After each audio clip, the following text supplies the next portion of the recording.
20 symptômes positifs du TDAH adulte, qualité potentielle, besoins respectés. 1. Créatif. Certains adultes sont artistes, d'autres ingénieux ou simplement débrouillards. La créativité est sans doute le plus gros atout des adultes TDAH. En effet, ce surplus de pensée, intrinsèque à ce trouble, génère souvent des idées créatives. Dans un certain sens, la créativité nécessite en quelque sorte un manque d'attention, puisque, par définition, c'est quelque chose de nouveau qui surgit. Mais on verra que c'est souvent plus compliqué que ça. Les adultes TDAH confondent souvent créativité avec un foisonnement incessant d'idées qui se bousculent dans un esprit hyperactif et incapable de sélectionner ce qui donne du sens par rapport à leurs talents, valeurs, besoins et limites.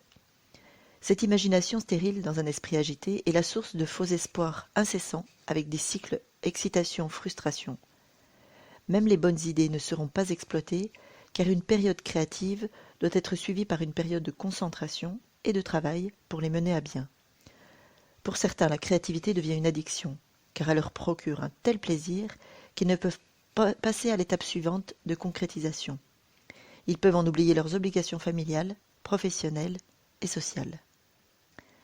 Les vraies bonnes créations, celles qui ont des chances de se transformer en projets aboutis ou chefs-d'œuvre, émergent si l'on réussit à calmer l'hyperactivité mentale et compulsive et stérile grâce à quelques respirations amplifiées et conscientes, de la relaxation, de la marche, le contact avec la nature, éventuellement du sport, mais pas tous les jours. Le but est de cultiver les ondes alpha qui permettent de se relaxer naturellement, le corps dans un premier temps, puis l'esprit qui suit toujours le corps. Un moment de visualisation créatrice arrive alors et l'inspiration peut venir. Mais l'idée qui arrive alors n'est pas suffisante. Il est nécessaire de poursuivre ou simplement la noter dans un premier temps et la reprendre plus tard, lors d'un moment de travail nécessitant de la concentration qui correspond souvent à un autre état d'être.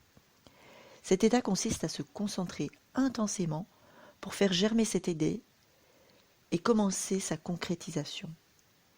Une ou plusieurs périodes comme celle-ci sont alors nécessaires pour finaliser le projet qu'on déléguera ou qu'on fera nous-mêmes avec éventuellement de l'hyperfocalisation pour la mener à terme, mais en continuant à vivre. Bien utilisée, cette imagination créative va être plus importante que la volonté pour avancer et évoluer dans la vie.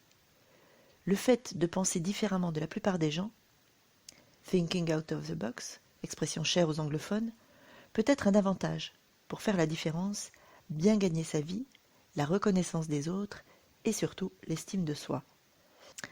Cela nécessite aussi une prise de conscience de ce potentiel spécifique que l'on a, car beaucoup d'entre nous utilisent mal leur créativité, à cause de métiers ou d'activités mal adaptés, d'un style de vie trop statique ou trop conventionnel, ou d'un manque de confiance en soi inhérent à ce trouble.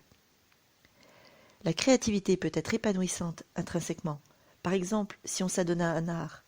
Dans le cadre du travail, la créativité n'aura un sens que si on va au bout du processus.